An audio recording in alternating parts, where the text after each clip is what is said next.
I'm sorry, Christina, you're muted. I'm sorry for that. We take it again. Things happen in this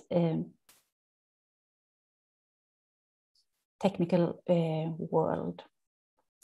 So it's 6 o'clock, past 6 o'clock, and I would like to welcome you to today's webinar, Politicizing Reproductive Rights in Latin America. Muy bienvenidas y bienvenidos. Varmt välkomna. Before starting, I would like to say that this webinar is translated from English to Spanish, and in order to switch the language, you can click on the bottom globe on the screen. So sexual and reproductive health and rights are under constant renegotiation and transformation from different forces in Latin America. This important topic is in focus today, and we are happy to have 3 persons presenting their research, experience, and views on this. So we have Signe Svallfors, who is a doctoral student in sociological demography at Stockholm University in Sweden. We have Deborah Diniz, who is a Brazilian law professor at the University of Brasilia and a visiting scholar at Brown University and the founder of feminist organization ANIS, Institute of Bioethics. And we also have Paula Sanchez Mejorada Ibarra, who is the co-director of Católicas por el Derecho a Decidir in Mexico. She has a bachelor in international relations and a master in public administration. My name is Christina Alnevan, and I hold the function as a research secretary here at the Nordic Institute of Latin American Studies at Stockholm University. I am the organizer of the open seminars at the Institute, and I have the pleasure to moderate today's webinar. But before giving the word to the panelists, I would like to say something about the Institute. The Nordic Institute of Latin American Studies conducts and promotes research concerning Latin American and the Caribbean. And the Institute is a part of Stockholm University and was established already in 1951. Since last year, the Institute became the Nordic Institute of Latin American Studies, which means that the Institute today has the role as a node for the Latin American research and researchers in the Nordic countries. We have a great number of students at all levels, which include a bachelor program and a master program in Latin American studies. We have a wonderful library with books in Spanish, Portuguese, and English, and Swedish, of course. And also several other languages from and about Latin America. In addition, we also have open seminars, which we now have online. And I will write in the chat where you can sign up for our newsletter. So dear audience, we encourage you to post questions and comments in the chat. And I kindly ask you to keep the questions short. It might be that we will not be able to answer them all, and you will find the chat function at the bottom of the screen. This webinar is approximately 1 hour and 15 minutes. Before listening to Signe, Deborah, and Paula, I would like to give the word to Eva Jakobsson, because this is a collaboration with RFSU. So please, the screen is yours, Eva. Thank you very much, Christina. Buenos días, bon dia, good morning, and good evening to everyone.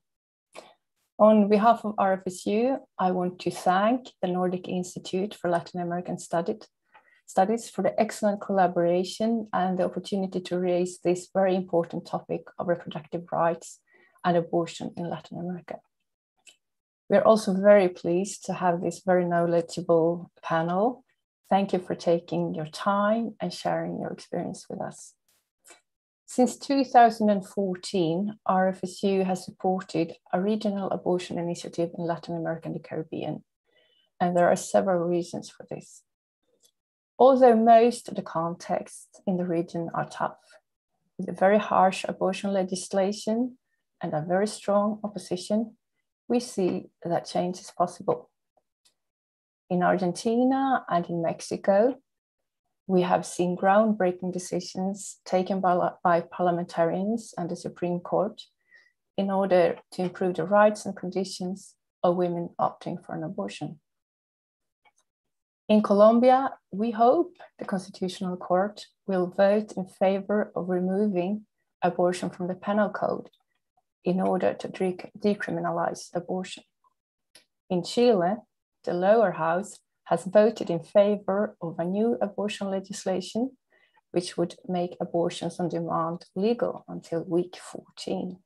Who could have said that a couple of years ago? None of these achievements would have been possible without a strong and resilient civil society in Latin America and the Caribbean. And I think the most outstanding example of this is the Green Wave. We hope this seminar will show some examples of the complexity in the different contexts, the strategies, and the outcomes. Thank you for attending this seminar, and we hope you will enjoy it. I will now give the floor to Signe. Thank you. Thank you, Eva, and thank you to everyone on the panel and the organizers for hosting this event. I'll share my screen with you in just a short moment.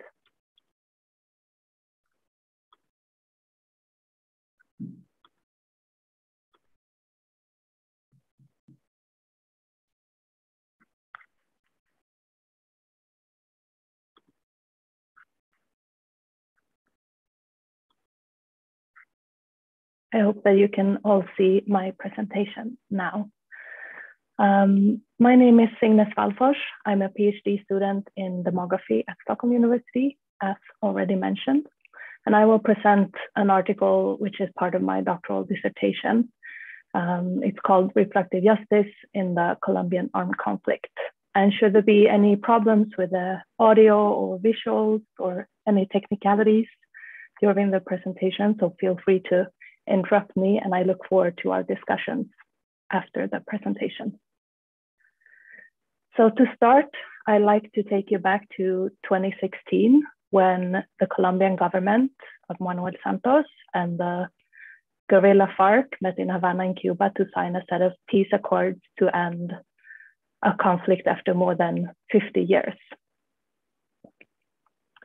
In this process, women were historically and uniquely represented at all sides of the negotiation table, and women's experiences from war was given unique attention in a set of peace accords that have been called the first gender equal peace treaty in the history of humanity.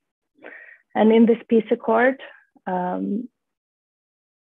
it was largely driven by women's and peace organizations of civil society that called to action a mobilization of research efforts on the effects of war on women, not least in terms of sexual and reproductive health and rights. And this led me to ask the question of how matters related to women's bodies, sexuality, and reproduction have become politicized in the context of the Colombian armed conflict. And I based this on a radical reproductive justice framework and expert interviews with stakeholders and in peace and women's rights in Colombia. And I will shortly dive into what I mean when I talk about this. But first, I'd like to say something about why this is a relevant topic to discuss. So first of all, women living in war zones may be particularly at risk of sexual and reproductive health concerns, including maternal mortality that could have been prevented, lack of access to healthcare, and conflict-related sexual violence. This study gives us a little bit of insight into how contextual factors, such as conflict, shape lives, self-determination, and social relations at the individual level. So one might say that it's a matter of recognizing human security beyond the battlefield, and it can provide important lessons for policymakers and intervention designers wanting to remedy the costs of war. And that way, the study hopefully adds to knowledge about health and gender outcomes of violent conflict.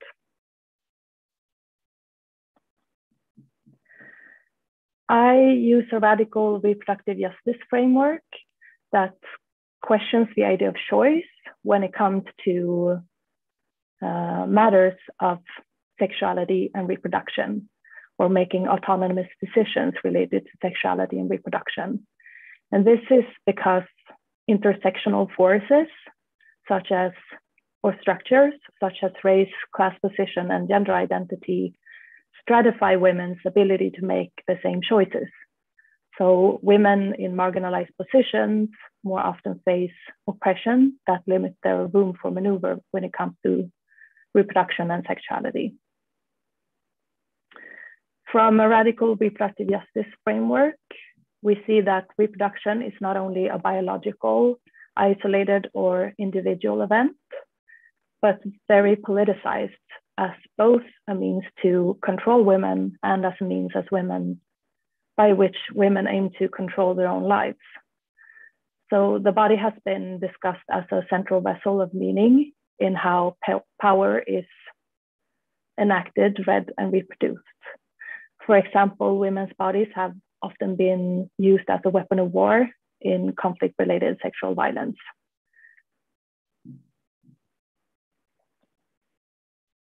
Adding to this framework, I define the politicization of health as the process by which physical, mental, and social well-being are transformed into activities associated with the governance of an area and the population living there.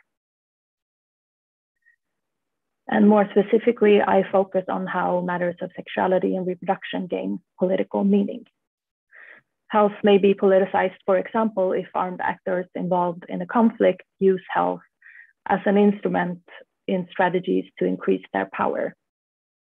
And I use the concept of reproductive justice to analyze how women's reproductive autonomy unfolds in the context of war.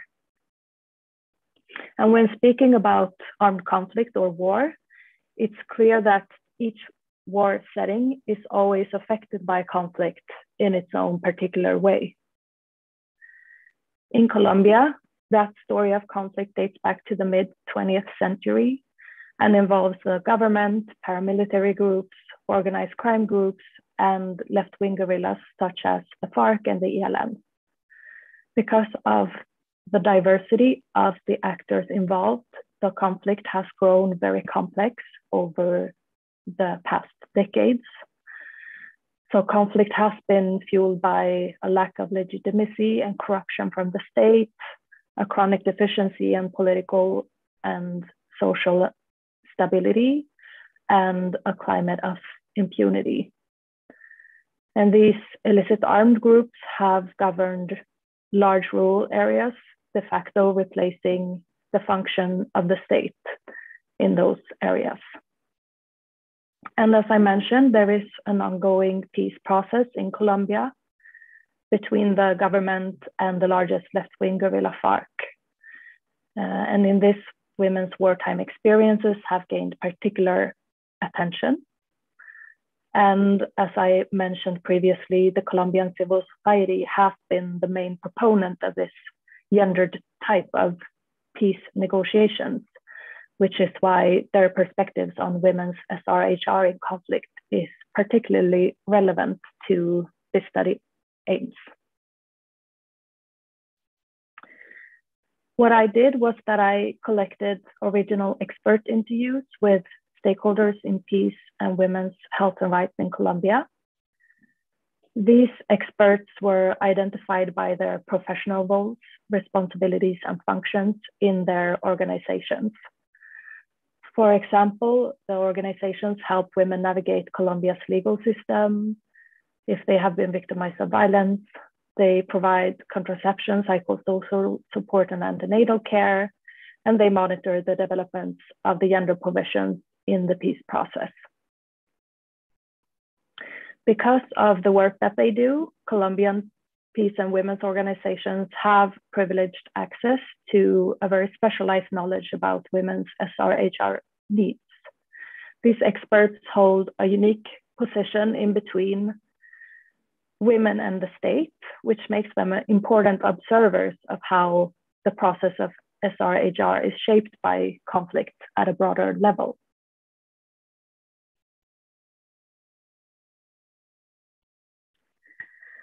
My analysis of the stakeholder report shows that a politicization of women's SRHR has indeed taken place in the Colombian armed conflict, including the efforts to safeguard SRHR by skilled professionals.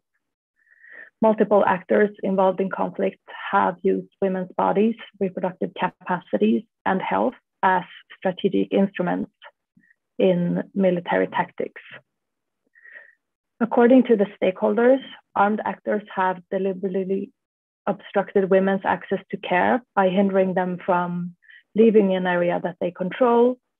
For example, to go to a healthcare facility, either to get contraception or abortion or other health services. Healthcare personnel have been purposefully targeted by armed forces, which has ranged from being forced to serve illicit groups with healthcare, being robbed or kidnapped, or being restricted from entering an area under the group's control. And this indeed speaks of a politicization of healthcare provision, which has undermined women's access to care. Some stakeholders could enter far-controlled areas as private service providers that public healthcare providers could not, because those were suspected of collecting information for the state. But in return, the private providers were often asked to deliver contraceptive goods and services to women in the guerrilla. So women living in or near the guerrilla would often face forced contraception, abortion, and adoption, since having children didn't neatly fit into the military strategies and soldier lifestyle of guerrilla warfare. So even if heterosexual relationships were sometimes allowed, and some women who ended up pregnant were permitted to leave the guerrilla camps to deliver their babies, many were also forced to return after leaving their children with relatives or allies of the guerrilla, or they risked facing persecution by the guerrilla's informal judicial system. And another politicization of women's bodies in the war context that is often discussed is the use of sexual violence as a military strategy. And the stakeholders identify sexual violence as a weapon or a spoil of war with the purpose of constructing women as objects and exploiting their reproductive capacities in military strategies. So women have been attacked with this violence to target their partners or fathers, to instill fear in the civilian population, and to silence deviant voices. However, not all sexual violence has been linked to military strategies, which I will come back to. The stakeholders define unwanted births resulting from sexual violence as forced maternity, which illustrates how lack of reproductive freedom in combination with sexual assaults infringe on women's rights. So women who become pregnant after violence are often met with encouragement to bear the pregnancy to term, and sometimes even deliberately obstructed or prevented from having an abortion.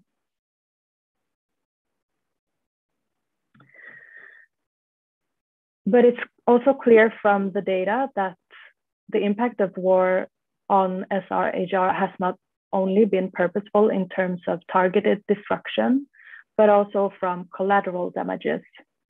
For instance, conflict has made access to reproductive health services such as contraception less reliable in areas which are characterized as more unequal. So because of economic collapses related to war and a reluctance among healthcare professionals to work in the areas that are most affected by conflict, women face quite a lot of difficulties in accessing care.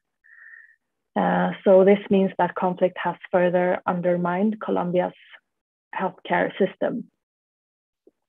And as I mentioned, sexual violence has not only been a part of military strategies, but also taken place as opportunity crimes because of a range of factors. So starting with the institutional decay caused by conflict, the historical legacy of neglect from the state in certain parts of the country, and also a negligence from the state to fully implement policies that are already in place to protect women. And the stakeholders describe wartime violence also as an amplification of patriarchal gender norms, which may not be strategic, but nevertheless place women at risk of harm. And it's clear that sexual violence demands a response from the healthcare system that has not been met, because women aren't receiving proper care after victimization. And this, I think, invites scrutiny over Colombia's partial abortion ban from a reproductive justice perspective, because even if sexual violence is one of the reasons permitting a legal abortion, women can seldom access the service. And especially in rural areas where healthcare practitioners may be unwilling to perform an abortion, or where an armed group may restrict women from leaving the area.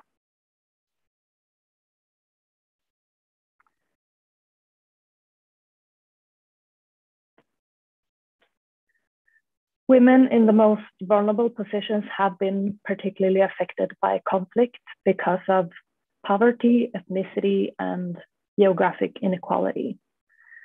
So they have been deprived of care because the state has allowed a certain degree of deterioration or impunity for violence in remote areas. And in terms of reproductive justice, this shows that marginalized groups of women face particular barriers from enjoying bodily autonomy because of war. So we have these distinctions such as race and class position, which limit some women more than others to maneuver their sexual and reproductive lives.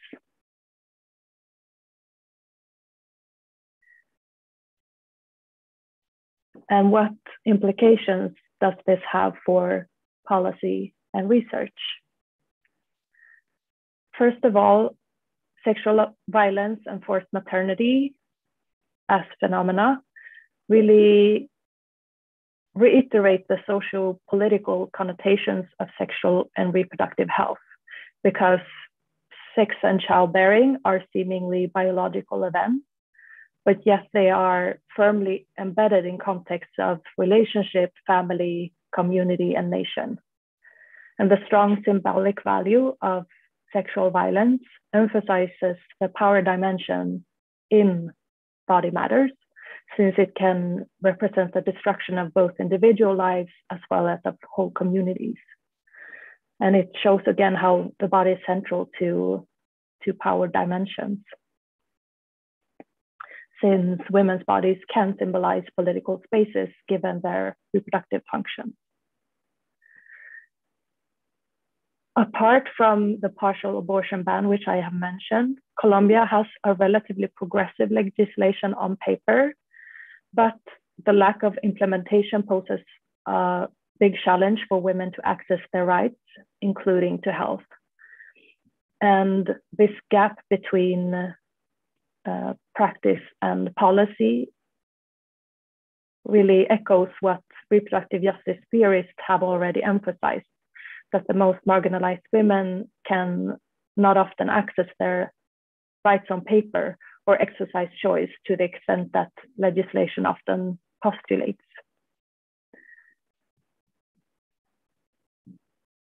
However, a reproductive rights framework only focused on policy then would regretfully miss the target, because the relevant public and private entities must really take action to ensure that those rights are implemented and upheld. And this may seem a monumental challenge for a nation that has not known true peace in its whole territory for more than 50 years. But the current peace and reconciliation process has opened a window of opportunity for reproductive justice. And with that, I'd like to thank you all for listening, and I give the word to Deborah. Thank you.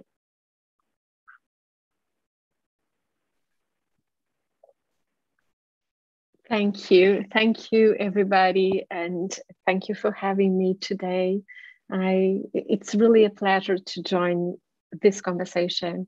And I particularly thank Eva and the Nordic Institute for the invitation. I'm Deborah Diniz. I'm a Brazilian feminist human rights activist and currently on leave from the University of Brasilia. But I'm not alone today.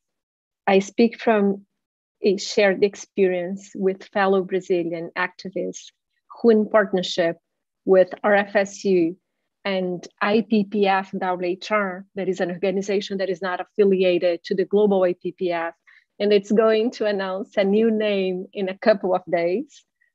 This group of organizations has been working to advance and protect reproductive justice and rights, particularly abortion rights in Brazil.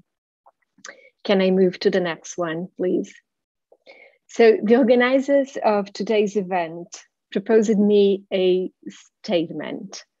If we can move to the next slide, thank you.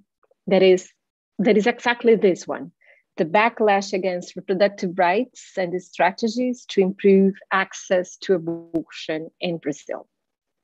My presentation will follow this statement, but somehow with a feminist twist, following and breaking the rules at the same time. I will start by questioning the concept of backlash in feminist work, basically by asking who gets to tell the stories about change and resistance in political spaces, and what kind of power dynamic may be behind the backlash narratives.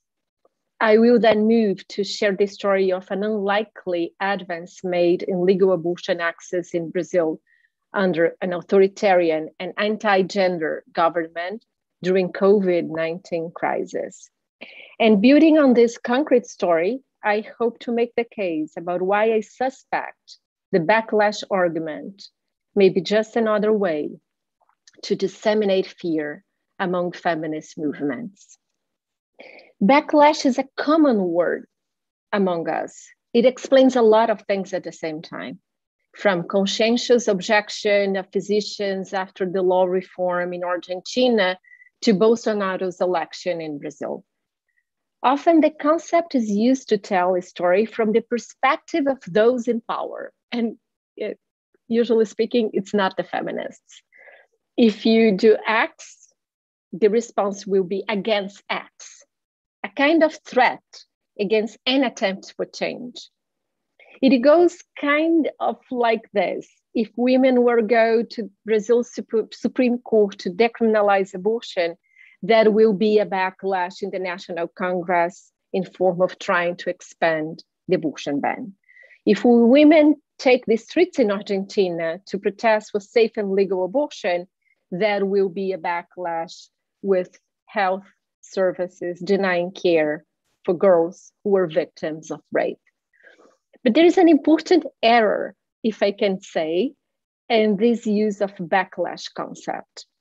It should not imply a cause and effect game with the opposition, because what provokes a backlash is rather the persistent impact of patriarchy and not any causal relations with feminist and other rights-based work.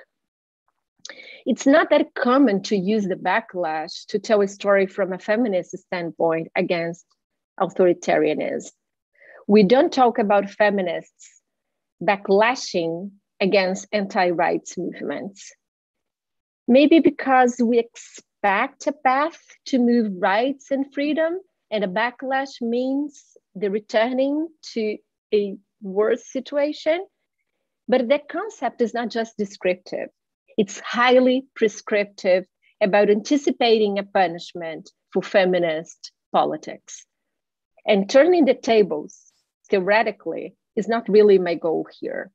My proposal is not to colonize the backlash concept from a feminist perspective, but rather to demonstrate how behind it there is a dispute about who tells the story about feminists challenging patriarchal rules and what for. Brazil was the epicenter of 2 health emergencies in an interval of 5 years, Zika and COVID-19. Black and indigenous poor women of reproductive age are amongst the population most impacted. In the Zika virus crisis, due to the risk of vertical transmission of the virus, and in the current COVID crisis, Brazil has the highest rates in maternal mortality due to COVID-19 in the world. The reason is well known. SRHR and reproductive justice was not put at the center of the responses to the health emergencies. Women, girls, and pregnant people were ignored. In between the 2 health emergencies, Bolsonaro, the president of Brazil, was elected. And his political platform was an explicit anti-gender one. The Brazilian Penal Code, which dates back to the 40s, is very strict, and it only allows abortion with several barriers in case of rape, risk to women's life, and fetal anencephaly. Zika's impact on women facilitated the political climate among feminist movements, rights-based organizations, and political parties to bring a Supreme Court case demanding the decriminalization of abortion up to 12 weeks. The case was filed in 2017, and a public hearing about it was held in 2018. The case is pending, which means there is both an opportunity and an urgency to build political support, to reframe narratives, to dispute evidence and story-based arguments, to pressure other powers into action, and to strategically place abortion rights at the center of public debates on human rights and social policies. This move followed the trend, if I can move to the next slide, in the struggle of SRHR, not only in Brazil, but also in Latin America more broadly. In 2006, the Colombian Constitutional Court partially decriminalized abortion under certain circumstances, and it's now considering taking abortion, as we saw, completely out of the Colombian Penal Code. In 2021, we saw abortion decriminalization advances come from both the Ecuadorian and Mexican Constitutional Court, as we see with Paula. But it doesn't mean that there is a decriminalization model to be followed, of course, in the region. Legislative-based abortion rights advances in different countries. We see now a constitutional reform in Chile. We saw in Argentina the abortion law reform. So, and we see in El Salvador, for example, the recent Inter-American, the Human Rights Inter-American Court that just heard the case of Manuela's case. So in my perspective, the most important piece is that there is no unified way to challenge abortion decriminalization, not even in a single country. Brazil shows us again how a litigation strategy to push for an abortion law reform can happen at the same time as a regulatory dispute around abortion access through digital health, and even along with social decriminalization strategies considering the Argentinian border. So my point is that there is no one solution that fits all, and the concrete case that I'm moving to share with you is a good example of how difficult it is to use the concept of backlash to explain what is happening at the local level to understand the political struggles. If we can move to the next slide, please. In mid-2020, this is Bolsonaro, Brazil's president. A poor 10-year-old Brazilian girl became pregnant after surviving years of sexual violence committed by a family member.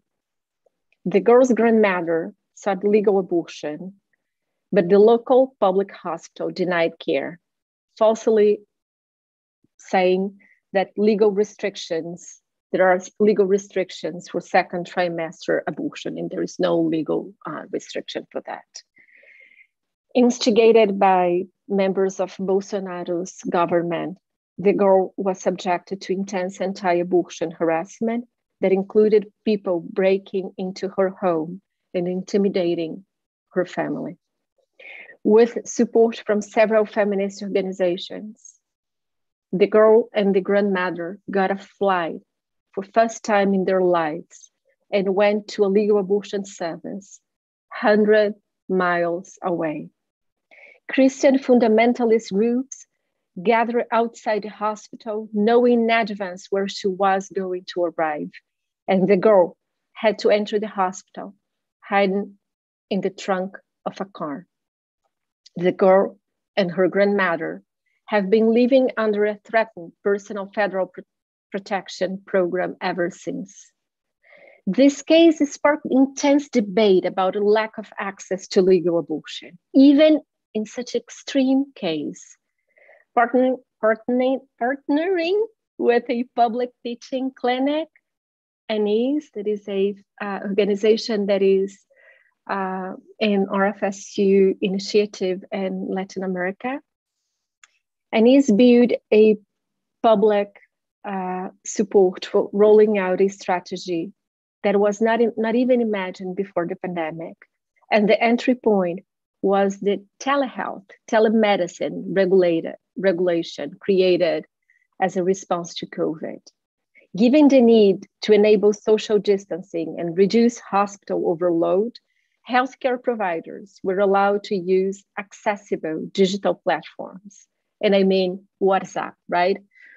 To support people and to prescribe medication in some cases.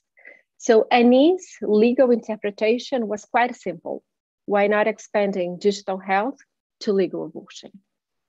ANIS and Nuvidas, that is the name of the service that is based in a public teaching hospital. So it's a combination of civil society and the public facility. They were able to create a protocol for providing legal abortion through telemedicine, through WhatsApp, which enabled misoprostol to be administered outside hospital settings for the first time since the 90s. The health service is led by a single feminist physician, and the legal support is provided by ANIS and a legal clinic that is based in the public university, that is University of Brasilia. The new service has successfully offered telemedicine abortion care to a couple dozen women and girls so far. And I'm going to conclude. So telemedicine abortion is now under intense attack by anti-rights groups in Brazil. And feminist organizations are responding in courts to demonstrate how it is fundamental for guaranteeing access to legal abortion, not only during, but also after the pandemic. This strategy places abortion as just one more health need and builds on the digital health trend that has been growing in the region. It is not based on any proprietary technology, but rather on using highly accessible digital platforms to offer access to health information and care, especially to those people who have a hard time accessing in-clinic care, like Black and Indigenous, poor and rural women and girls. So it would be easy to tell the story of the 10-year-old girl case as a gruesome example of backlash against reproductive rights under an authoritarian anti-gender government, if we can move to the final slide. But going back to my opening remarks about the use of the backlash for feminist movement, I'm inclined to ask, where does this kind of narrative takes us? It seems to me that the backlash talk is often just a successful paralyzing weapon. It suggests that feminist movements must find the right time to take action and run the risk of supposedly making things worse and demobilizing while playing the blame game. But under the racist patriarchy, is there ever a right time to take action? My response is, it's not the right, that it will never a right time. But it is not to say that strategic feminist action shouldn't take risk assessment and mitigation seriously. We're talking about our lives and the lives of the most vulnerable among us. Our lived experience shows that opportunities for transformation can be created when, moved by the urgency to respond to the needs of our times, and we move together. And this way can become stronger by combining our diverse strengths. And we call it creative resilience. And we call it the feminist resistance. Thank you. I pass to Paula. Thank you, Deborah. Can we put the PowerPoint presentation, please?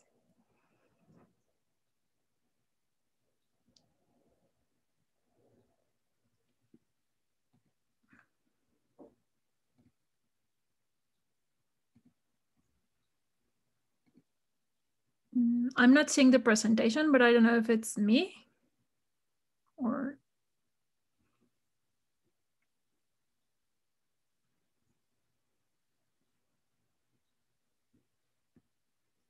There we go.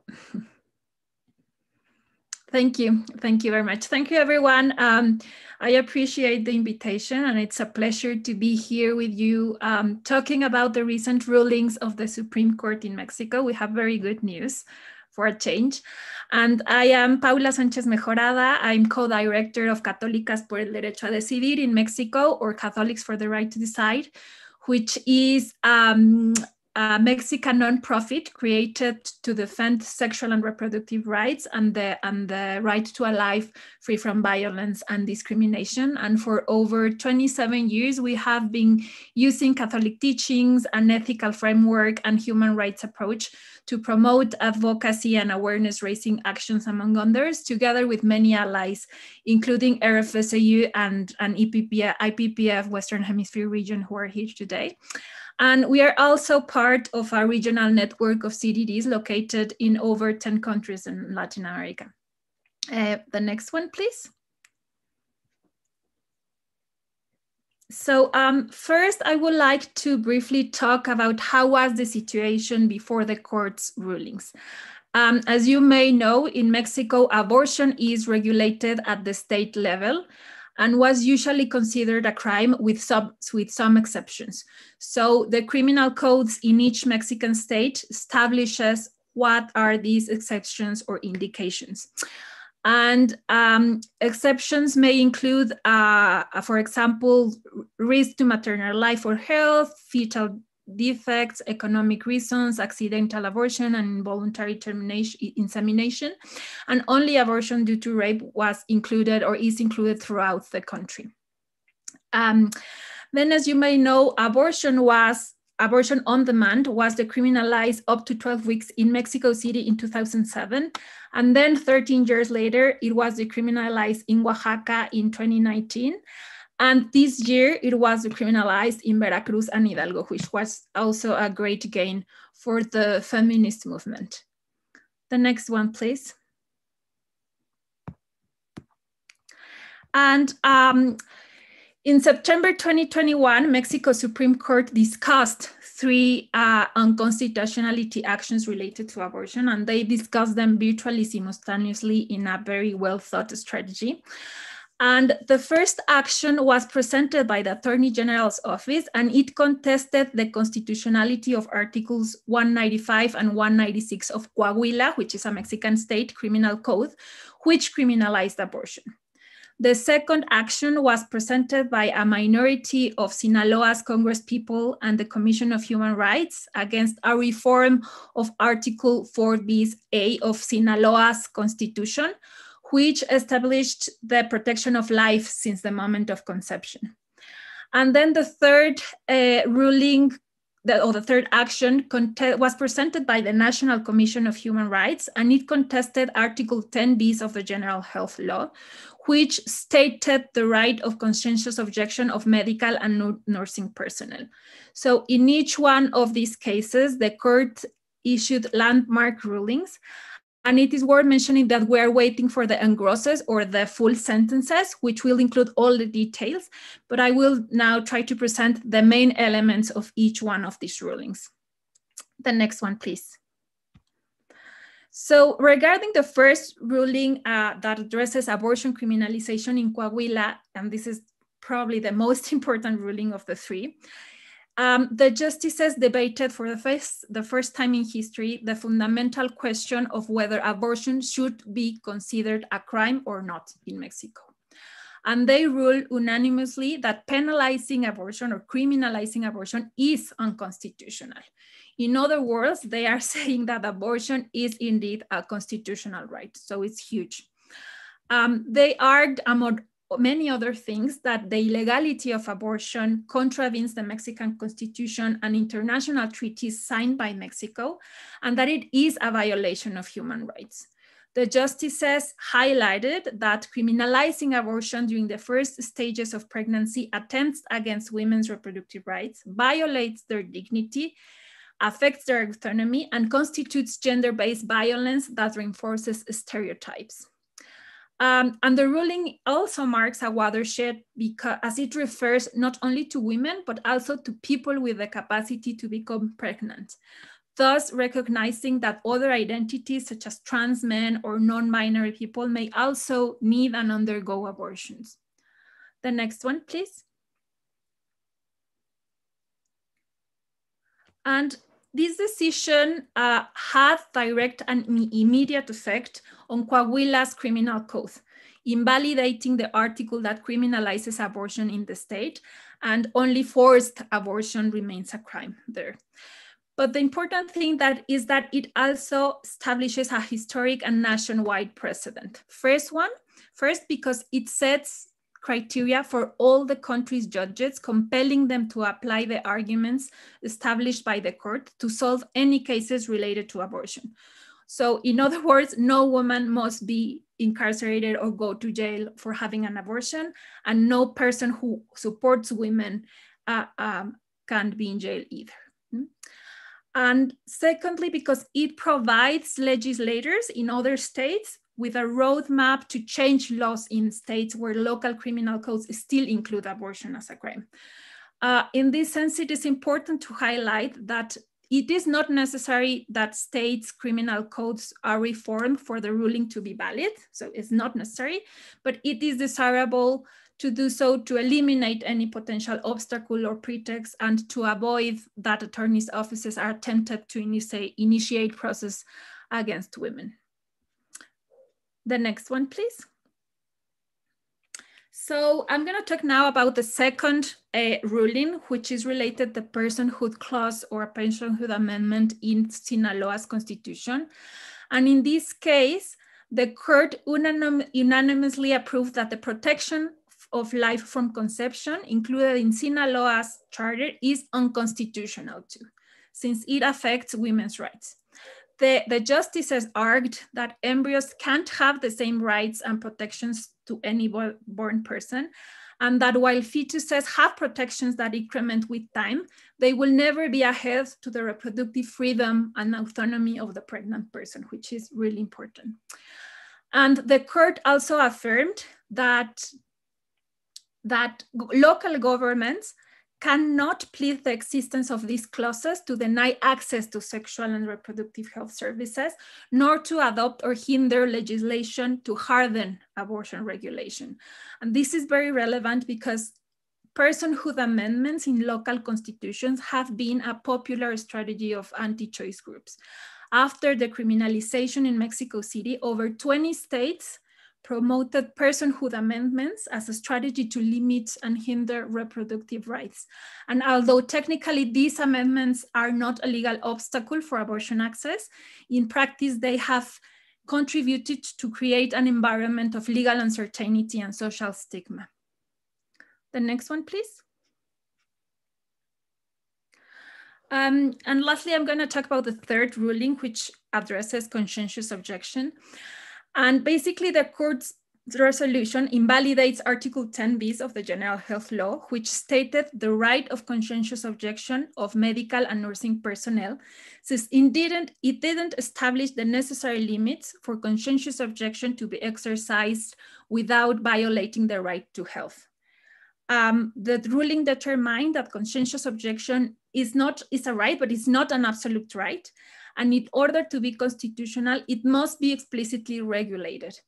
The court will, in the engross or the final sentence, will suggest some limits or guidelines that the Federal Congress should consider when legislating again about this matter.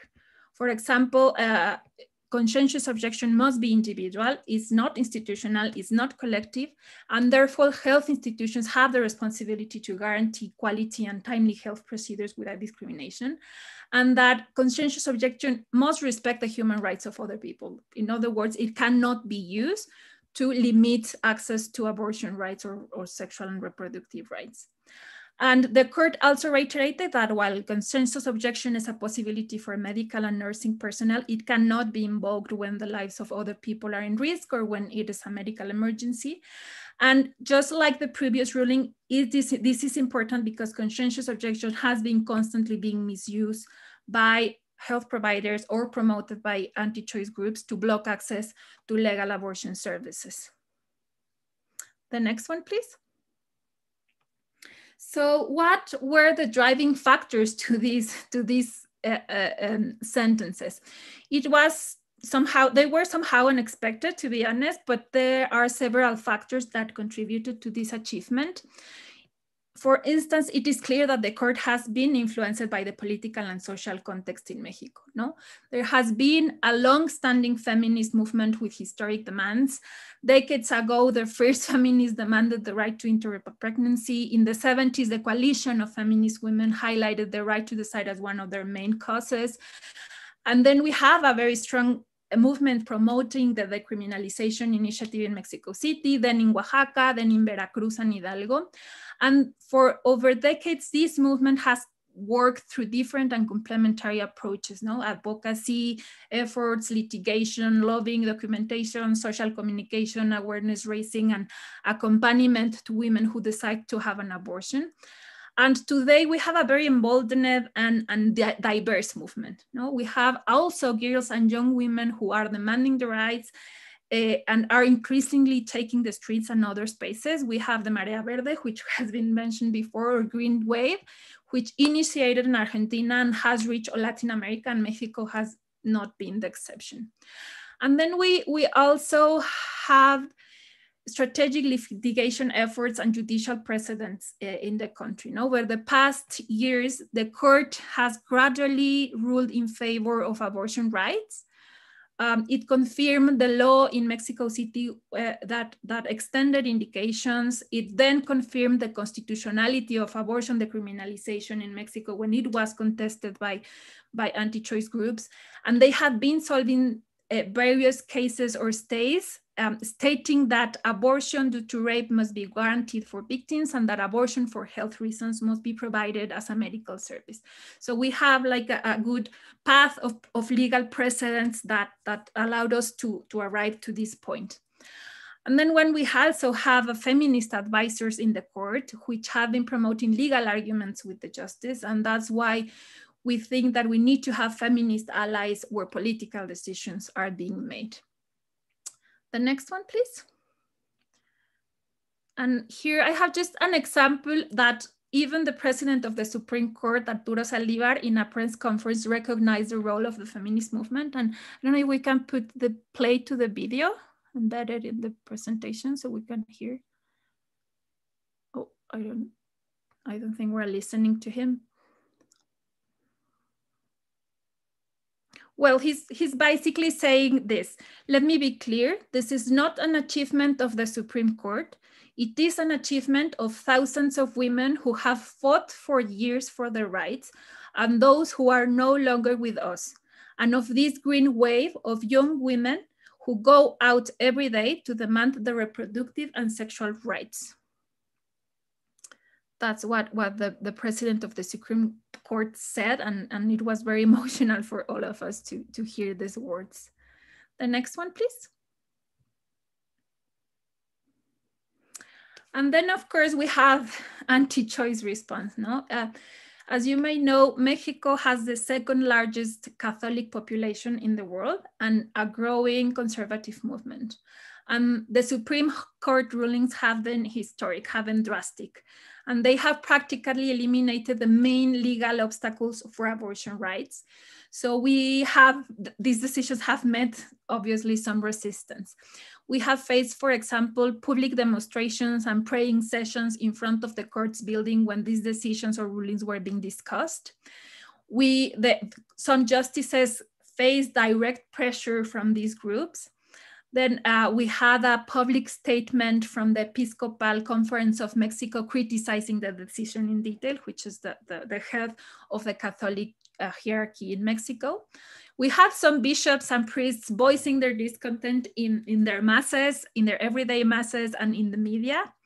And then I think, which is very important, is we had a nationwide march or demonstration on October 3rd, demanding to save both lives and calling for disobedience to the rulings. And they even closed this demonstration by performing a public ultrasound to a 15-year-old girl pregnant, so everybody could hear the heartbeat, which was outrageous and was even criticized by the Inter-American Court. Then we are facing some other civil organizations are trying to promote a political trial against the justices of the Supreme Court for taking these decisions. We have also seen some decision makers wearing blue handkerchiefs and advocating for life in official events. But it's also fair to say that we have seen also many other decision makers supporting the court decisions, and we are seeing them more and more wearing publicly the green scarves. The next one, please. And from these examples, there are some trends that I would like to highlight and that we have identified in other countries and moments.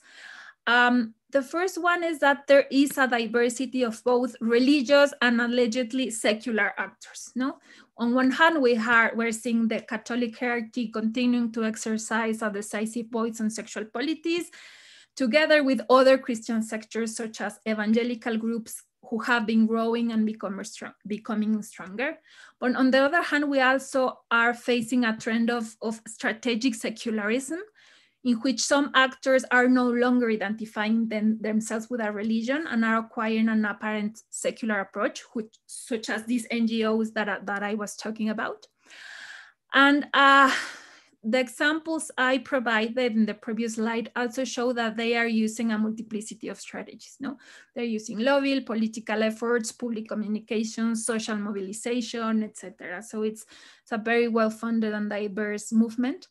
And they are also using a renovated narrative. No? For the October 3rd demonstration, for example, they used the slogan "in favor of women and life." As you can see here in the second image is the invitation for the mobilization. And they are increasingly arguing that their intention is to protect women's life and rights. And they are also using a renovated image. No? There's a growing tendency in the inclusion of empowered women and young people as representatives of the movement, who are activists and militants. As you also can see here in the invitation, we see two young people like involved in the movement. It's not anymore only the image of the fetus in the womb. They are still using that, but it's not only that, it's also like trying to create this idea of a militant movement. And on the other hand, there is an increasing violent or hate discourse against pro-choice activists and even against decision makers. For example, a Coahuila priest was highly criticized after suggesting that women who have abortions should be killed because they are useless. No, this is one example of this terrible narrative. The next one, please. So what's next? No, these rulings, as I have mentioned, mark a new chapter for abortion rights in Mexico. And it is not the end of the fight, it's rather the beginning of a new fight. And in some, the sentences are trying to make abortion accessible, not only by decriminalizing it for women and for those who help them, but also by trying to address two of the main obstacles for effective access, which, as I said, are personhood clauses and conscientious objection. And what is very important is that the court also stated that it is a responsibility of the state to guarantee access to abortion rights. So as a feminist movement as a whole, we need to do several things, we think, on the future. First, there's a need to end open investigations and free women who are in jail for abortion and abortion-related crimes. It is worth mentioning that there are very few or no women in jail for abortion, but there are several women, and we don't know how many, sentenced for homicide or for other crimes, even when abortions were a miscarriage. So we need to identify those women and initiate strategies to support their legal defense using the court criteria, because the court even established that when there is doubt, cases should be treated as abortion, not as homicide or other strategies that they use to criminalize women. We also need to promote advocacy efforts to modify the federal and state criminal codes. And ideally, we would like to eliminate abortion from the penal code.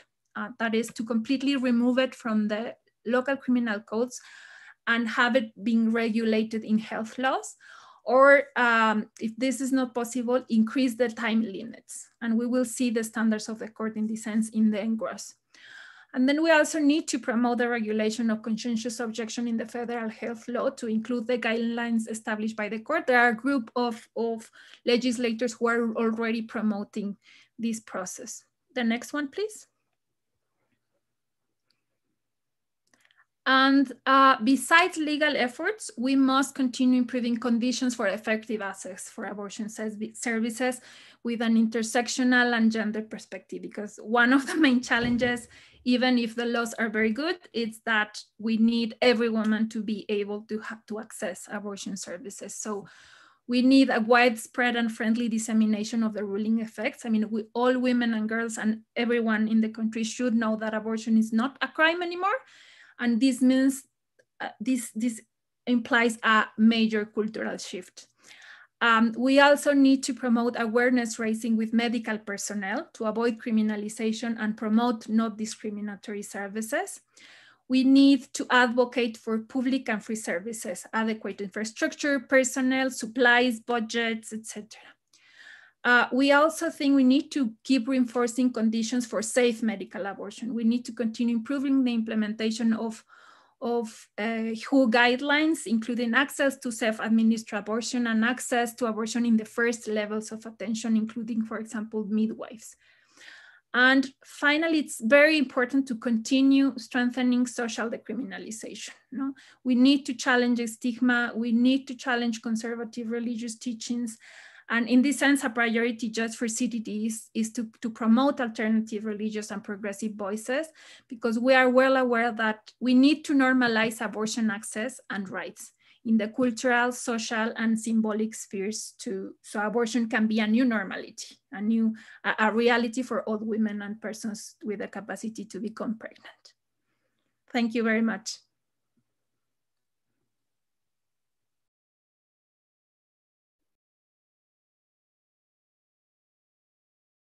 So thank you very much, Signe, Deborah, and Paula. I would like to ask you to, because we have some minutes left, just to comment on each other's presentations. I would like Deborah to start, because Signe, you have a question in the chat that I think it's more addressed to you than to the others. So Deborah, would you like to say something in comparison to the other two presentations? Just a few minutes. Thank you, Christina. And thank you, my colleagues, for the brilliant presentation. In fact, my question to you two is that how can we build a trans-regional feminist solidarity, knowing the singularity of the chapters of each country at this moment on the abortion issue? If you could comment on that. Sorry, Deborah, I lost the first part of your question.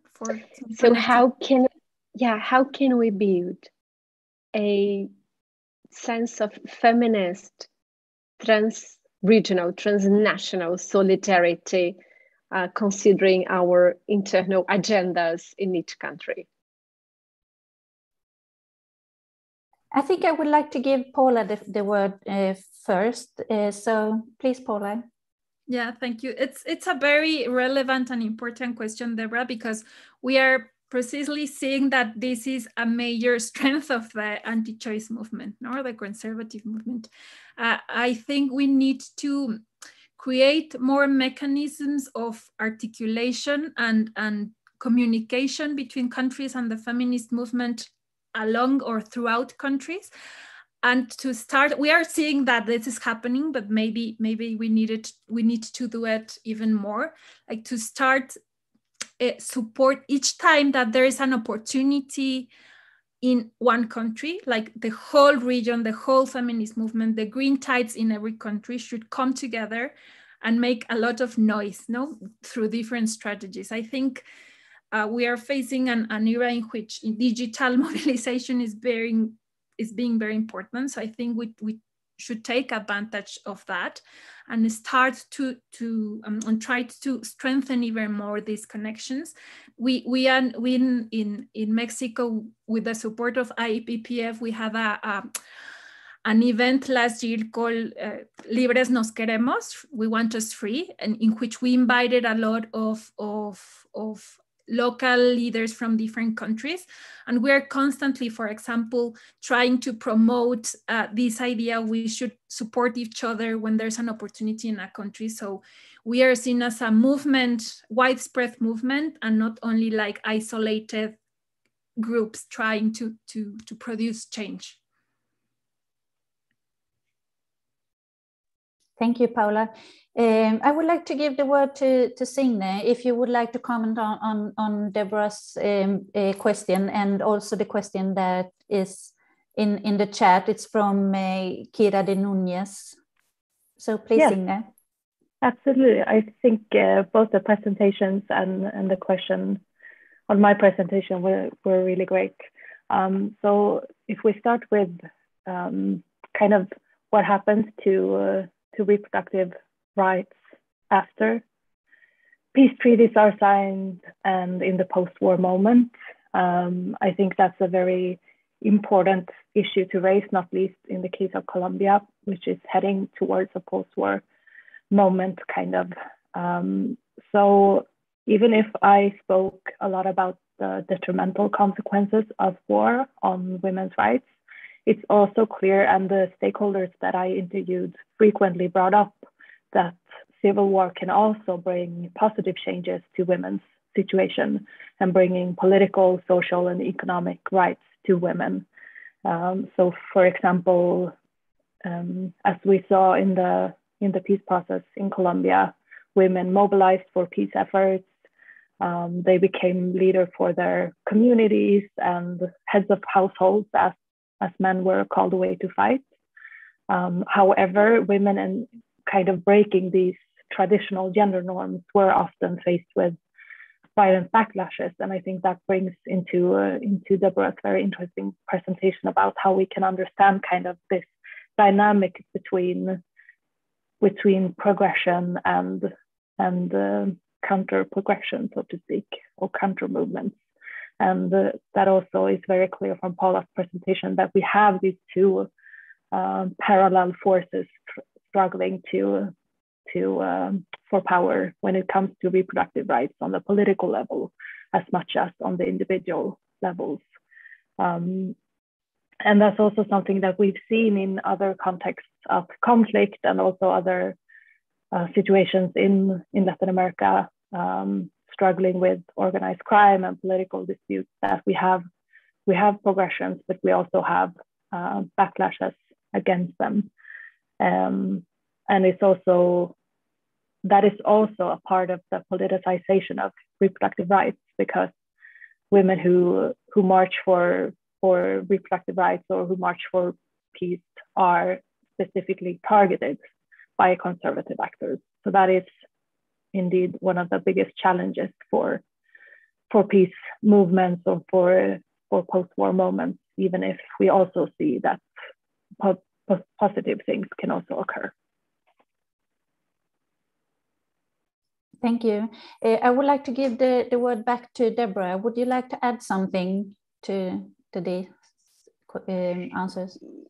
Yeah, there is an important question, Christina, in the chat that is about, and if Paula allows me, I can try to start to respond based in Brazil, and we can move to the two colleagues, because it's about what is the best strategy? Is moving to the courts or going to the legislative or changing norms? I would say there is no formula that if we go to the political science and the abstractions about the powers of a democracy, all of them are equally legitimate ways of doing any abortion law reform. So it's much more about the historical moment that we are and the conditions of possibility that we have to initiate one of those doors. But in reality, basically what we do is that we open all doors at the same time. So if we go to the Brazilian situation, we have the exceptions in the criminal code, almost a century back.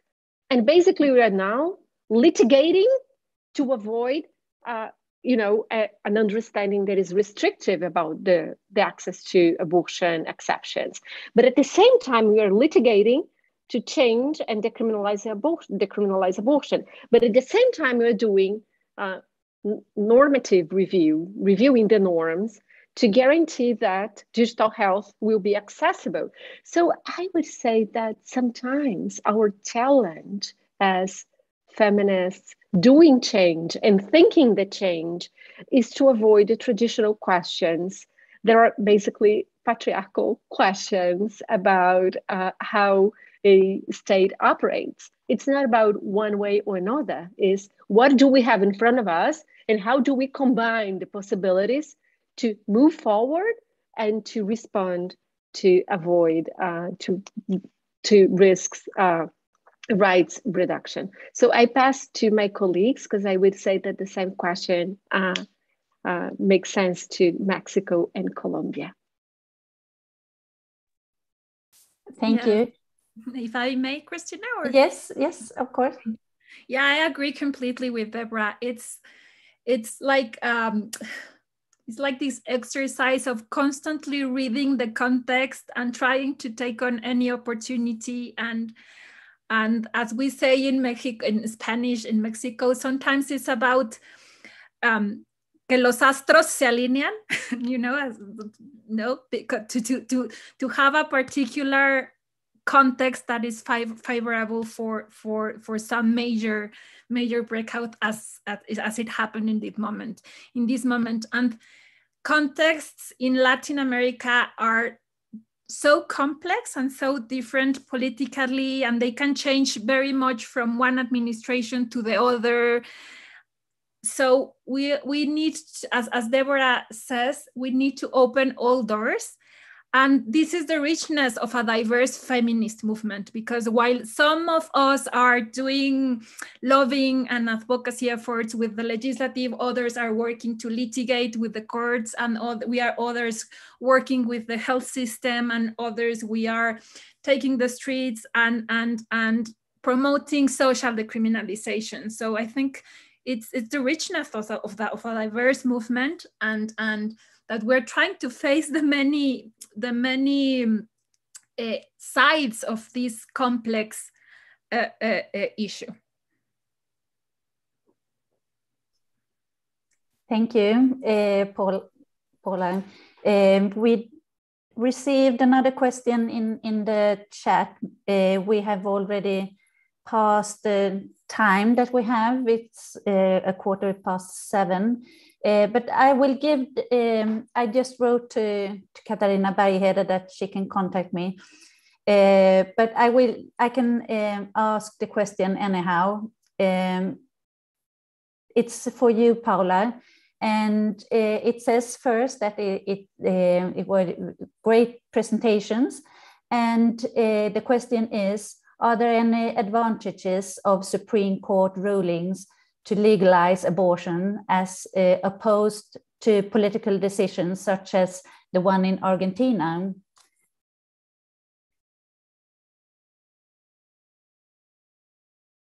Sorry, in mute. Yeah. There are different strategies, but they are both useful. The thing is that, for example, in Argentina, legalization, it's a different political system. So legalization took place nationwide.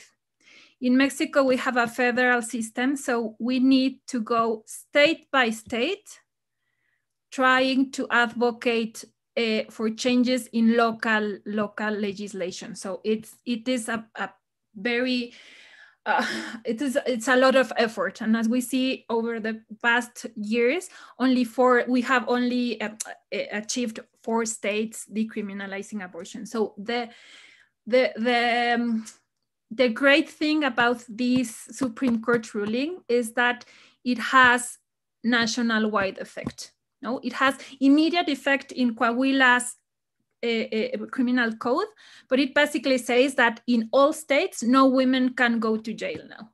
So the next step will be to go to each state to reform criminal codes, although in practice it's not necessary, because if a woman, if a process is started against a woman, then when the case gets to the judges, it has to be dismissed. So there are different strategies. I think both are equally good, but the main thing with this one is that it allows us to make a lot of advances at the state level too, and at the national level. Thank you, Paula. I'm sorry that we took some extra minutes here, but I think the topic is very important and very interesting. And I think there will be a need to discuss these topics further on in the future. It's really great to hear about Mexico and the development in Mexico. And I hope there will be similar development in other parts of Latin America. Saying that, I would like to thank you all at FSU for cooperation in this webinar, to Paula, to Deborah, to Signe, and to the translators, and to David, who helped us with this webinar, and to the audience. Thank you very much for participating. This webinar will be available on YouTube later. So if you would like to hear it again or use it in your organization or anything, it will be available. So thank you from Nordic Latin American Institute, and thank you very much. Thank you. Thank you so much.